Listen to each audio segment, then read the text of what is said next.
নমস্কার, welcome to পুতুল ভান্ডারিস kitchen. অনেক সময় হয় আমাদের বাড়িতে কোনো কিছু সবজি থাকে না। আলুটা কিন্তু প্রায় সকলের বাড়িতেই আমাদের সবসময় থাকে। তেমনই আজকে কাঁচা আলু দিয়ে এমন একটা রেসিপি আপনাদের সঙ্গে শেয়ার করব। এই আলুর তরকারিটা যেদিন আপনারা বানাবেন সেদিন দেখবেন আপনাদের মাছ মাংস সরিয়ে রেখে এই আলুর তরকারিটা দিয়েই রুটি বা ভাত খাবেন। এতটাই সুস্বাদু হয়। রান্নাটা সম্পূর্ণ দেখার অনুরোধ জানালাম। দেখার পর ভালো লাগলে লাইক, শেয়ার, কমেন্ট করবেন। আর চ্যানেলে নতুন বন্ধু হয়ে থাকলে চ্যানেলটিকে সাবস্ক্রাইব করে নেওয়ারও অনুরোধ জানালাম। আমি এখানে দুটো মাঝারি সাইজের আলুকে খোসা ছাড়িয়ে একবার পরিষ্কার করে ধুয়ে নিয়েছি। এখন একটা বড় বাটিতে আমি জল নিয়ে নিয়েছি।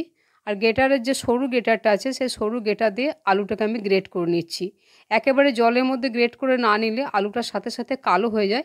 তার জন্য আলুটাকে জলের মধ্যে গ্রেট করে নিতে হবে। আজকে যে আলুর তরকারিটা আমি বানাবো, এই তরকারিটা হয়তো আপনারা অনেকে বানিয়েছেন, আবার অনেকের কাছে হয়তো একেবারে নতুন।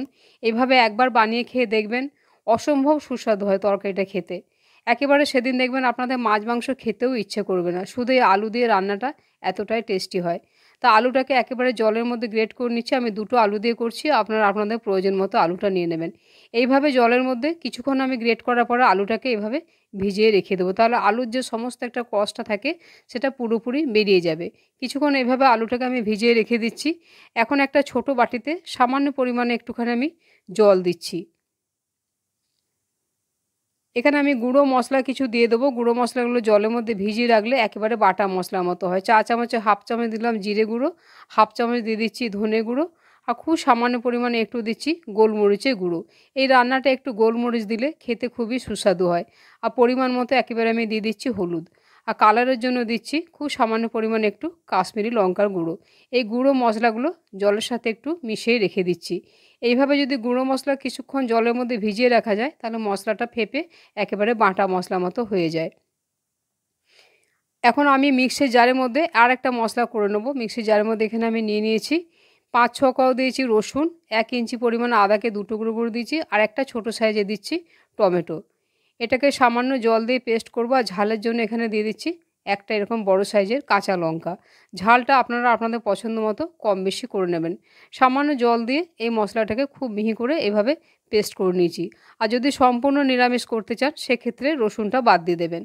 এদিকে আলুটাকে আমি খুব পরিষ্কার করে ৩-৪ বার জল পাল্টে পাল্টে ধুয়েছি। দেখুন একেবারে সাদা করে ধুয়ে নিয়েছি। আলুর যে স্টার্চটা থাকে সেটা পুরোপুরি বের করে দিয়েছি। আর যতটা সম্ভব চিপে নিংড়ে নিয়ে আলুটাকে একেবারে শুকনো শুকনো করে এইভাবে ঝুরঝুরে করে নিয়েছি। এর মধ্যে কোনো রকম জল রাখলে ভালো হবে না, জল আমি এর মধ্যে রাখিনি। এখন এই আলুটার মধ্যে আমি দিয়ে দিচ্ছি পরিমাণ মতো নুন দিয়ে দিলাম। আর খুব সামান্য পরিমাণে একটুখানি দিয়ে দিচ্ছি হলুদ। একটা বড় সাইজের কাঁচা লঙ্কা কুচিয়ে নিয়েছি, আর খুব ছোট সাইজের একটা পেঁয়াজ কুচিয়ে নিয়েছি। এগুলো এখন আলুর মধ্যে দিয়ে দিচ্ছি। যদি সম্পূর্ণ নিরামিষ খান সেক্ষেত্রে পেঁয়াজ রসুনটা বাদ দিয়ে দেবেন। এখন এগুলো একবার শুকনো হাতে ভালো করে এটাকে মেখে নেব। এই আলুর মধ্যে নুন দিয়ে দিয়েছি আর একটু পেঁয়াজ দেওয়া আছে। এভাবে একটু চেপে মাখতে মাখতে আলুটা বেশ নরম হয়ে যাবে। আর আলুটা থেকে বেশ কিছুটা জলও ছেড়ে দেবে।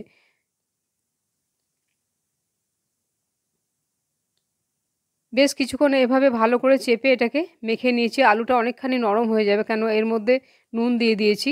এখন আমি বুঝতে পারবো কতটা বেসন লাগবে। এখন আমি এখানে পরিমাণ মতো প্রায় টেবিল চামচের ৩ চামচ পরিমাণে বেসন দিচ্ছি। চেষ্টা করবেন যাতে বেসনটা কম দিতে হয়। তার জন্য আলুটা একেবারে ভালো করে চেপে নিংড়ে নেবেন। আর এর মধ্যে কিন্তু আর কোনো রকম জল দেওয়ার প্রয়োজন হবে না। জল দিলে বেসনের পরিমাণটা বেশি লাগবে, সেক্ষেত্রে রান্নাটা পুরো বেসন বেসন হয়ে যাবে। খুব সামান্য পরিমাণে বেসন দিলে এই রান্নাটা খেতে খুবই ভালো হবে। খুব ভালো করে বেসনটা দেওয়ার পরে মেখে নিলাম। তবে এইটাকে মেখে আর খুব বেশিক্ষণ রাখা যাবে না, কেন এটা থেকে তাহলে জল ছেড়ে দেবে, মাখাটা খুবই পাতলা হয়ে যাবে। সামান্য পরিমাণে বেসন দিয়ে এইভাবে সুন্দর করে মেখে নিয়েছি। দেখুন তার মধ্যেই এটা বেশ অনেকটা পাতলা হয়ে গেছে। এখন এগুলোকে আমি সাথে সাথেই ভেজে নেব। তার জন্য গ্যাস অন করে কড়াই বসিয়ে রেখেছিলাম। কড়াই গরম হয়ে গেছে। এখন এগুলো ভাজার জন্য পরিমাণ মতো সরষের তেল দিয়ে দিচ্ছি। সরষের তেলে রান্নাটা করলে বেশি সুস্বাদু হয়, তবে আপনারা যে কোনো খাবার তেলে রান্নাটা করতে পারেন। এখন এগুলো বড়ার মতো শেপ দিয়ে তেলের মধ্যে দিয়ে দিচ্ছি। গ্যাসের আঁচটা এখন একেবারে কমিয়ে দিয়েছি। কম আঁচে না ভাজলে বড়াগুলো পুড়ে যাবে ওপরটা, আর ভেতরটা কাঁচা থাকবে। আমার এক ব্যাচে যতগুলো হচ্ছে আমি ততগুলো দিয়ে দিলাম। দুটো আলু দিয়ে আজকে আমি করছি। এভাবে কিছুক্ষণ রাখার পরে বড়াগুলোকে এখন এক পিঠ আমি এভাবে উল্টে দেব। বড়াগুলো বেশ নাড়াচাড়া করে ভালো করে একেবারে মুচমুচে করে বড়াগুলো ভেজে নিতে হবে। অনেক সময় হয় সবজি খেতে আমাদের ভালো লাগে না বা বাড়িতে সবজি থাকে না। শুধু আলু দিয়ে এইভাবে একদিন রান্নাটা করে খেয়ে দেখবেন।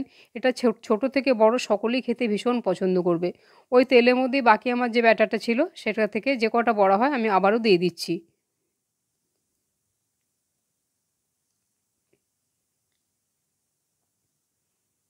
একইভাবে এই বড়াগুলো উল্টে পাল্টে বেশ লাল লাল করে ভালো করে ভেজে বড়াগুলো আমি তুলে নিলাম। এখন সামান্য পরিমাণে তেল আছে তাই আবারও সামান্য পরিমাণে তেল দিয়ে দিচ্ছি।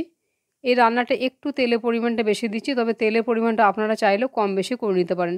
সামান্য একটু গোটা জিরে ফোড়নে দিলাম, আর এখানে দিয়ে দিচ্ছি স্বাদ অনুপাতে চা চামচে হাফ চামচ চিনি। তেলের উপরে দিলে কালারটা খুবই সুন্দর আসে। একটা মাঝারি মাপের পেঁয়াজকে কুচিয়ে রেখেছিলাম, কুচানো পেঁয়াজটা দিলাম। পেঁয়াজটা দেওয়ার পরে একটু নুন দিয়ে দিলাম, তাহলে পেঁয়াজটা খুব তাড়াতাড়ি গলে যাবে। এখন পেঁয়াজটাকে কম আঁচে নাড়াচাড়া করে খুব ভালো করে ভেজে নিতে হবে।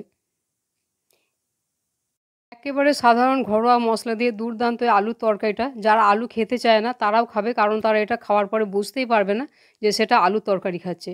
পেঁয়াজটাকে নাড়াচাড়া করে খুব ভালো করে ভেজে নিয়েছি।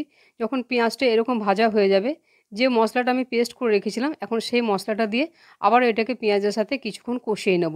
এতে রসুন দেওয়া আছে তাই কিছুক্ষণ এটা কষিয়ে নিচ্ছি যাতে রসুনের কাঁচা গন্ধটা চলে যায়। বেশ কিছুক্ষণ এটা কষানো হয়ে গেছে। এখন যে মশলা গুঁড়োগুলো আমি ভিজিয়ে রেখেছিলাম জল দিয়ে, সেই ভেজানো মশলাটা দিয়ে দিচ্ছি। আর বাটিটা ধুয়ে খুব সামান্য পরিমাণে একটু জল দিয়ে দিচ্ছি। আমি সামান্য পরিমাণে একটু নুন দিয়েছিলাম, সেই পরিমাণ বুঝে আবার নুনটা দিয়ে দিলাম। নুনটা দেওয়ার পরে এখন এই মশলাটাকে সময় নিয়ে খুব ভালো করে কষাতে হবে। এমনভাবে কষাতে হবে যেভাবে আমরা মাংসর মশলা কষাই সেইভাবে কষাতে হবে। দেখে মনে হবে যেন মাংসর মশলা কষানো হচ্ছে। এরকমভাবেই মশলাটাকে কষিয়ে নিতে হবে। তবেই খেতে একেবারে মাংসর স্বাদ হবে।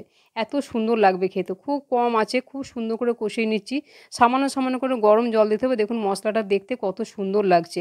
আর তেলটা একেবারে চারপাশ দিয়ে ভেসে উঠেছে। মশলাটা খুব ভালো কষানো হয়ে গেছে। অবশ্যই এখন এতে দিতে হবে পরিমাণ বুঝে গরম জল। আপনারা যে যেরকম ঝোল রাখতে খেতে পছন্দ করেন সেই পরিমাণ মতো অবশ্যই গরম জল দিয়ে দেবেন। আমি বেশ কিছুটা পরিমাণে জল দিয়ে দিয়েছি। জল দিয়ে একবার নাড়াচাড়া করে দিয়েছি। এখন এটাকে আর ঢাকা চাপা দেওয়ার দরকার নেই। এখন এটাকে মাঝারি আঁচে একবার ঝোলটাকে ভালো করে ফুটিয়ে নেব। দেখুন বড়াগুলো ভেজে তুলে নিয়েছি। এই আলুর বড়াগুলো দেখতে কি সুন্দর হয়েছে। এগুলো চাইলে আপনারা বিকেলে চার সাথেও খেতে পারেন বা গরম ভাতের সাথে পাতলা ডাল দিয়ে এই বড়া ভাজাটা খেতে খুবই ভালো লাগে আলুর বড়াটা। আর এটার বিশেষত্ব হচ্ছে এটা কেউ না বলে দিলে বুঝতেই পারবে না যে এটা আলুর বড়া খাচ্ছে। ঝোলটা ফুটে গেছে, এখন ভেজে রাখা বড়াগুলো দিয়ে দিলাম। বড়াগুলো দেওয়ার পরে একবার বেশ ভালোভাবে নাড়াচাড়া করে দিলাম। এখন মাঝারি আঁচে এটাকে ৪ থেকে ৫ মিনিটের জন্য ঢাকা দিয়ে দেবো, তাহলে বড়াগুলো খুব ভালোভাবে সেদ্ধ হয়ে যাবে। প্রায় ৪-৫ মিনিট আমি ঢাকা দিয়ে রেখেছিলাম। এখন ঢাকাটা খুলে দিয়ে একবার নাড়াচাড়া করছি। আর এই যে ঝোলটা দেখছেন এই ঝোলটা কিন্তু এতটা থাকবে না, তাই একটু ঝোল রাখতেই হবে। কেন এতে বেসন দেওয়া আছে, তা নাহলে ঝোলটা পুরোপুরি শুকিয়ে যাবে। এখন সামান্য পরিমাণে একটু গরম মশলা গুঁড়ো দিয়ে আবার একবার নাড়াচাড়া করে খুব ভালোভাবে এটাকে মিশিয়ে দিলাম। দেখুন তরকারিটা দেখতে কত সুন্দর লাগছে, এত লোভনীয় হয় আর এটা খেতে এত ভালো লাগে, একবার করে খাওয়ার অনুরোধ জানালাম। আজকের রান্নাটা কেমন লাগলো কমেন্ট করে জানাবেন। ভালো লাগলে অন্যদের দেখার জন্য লাইক শেয়ার করবেন। আর প্লিজ আমার চ্যানেলটিকে সাবস্ক্রাইব করে আপনি আমার পাশে থাকবেন।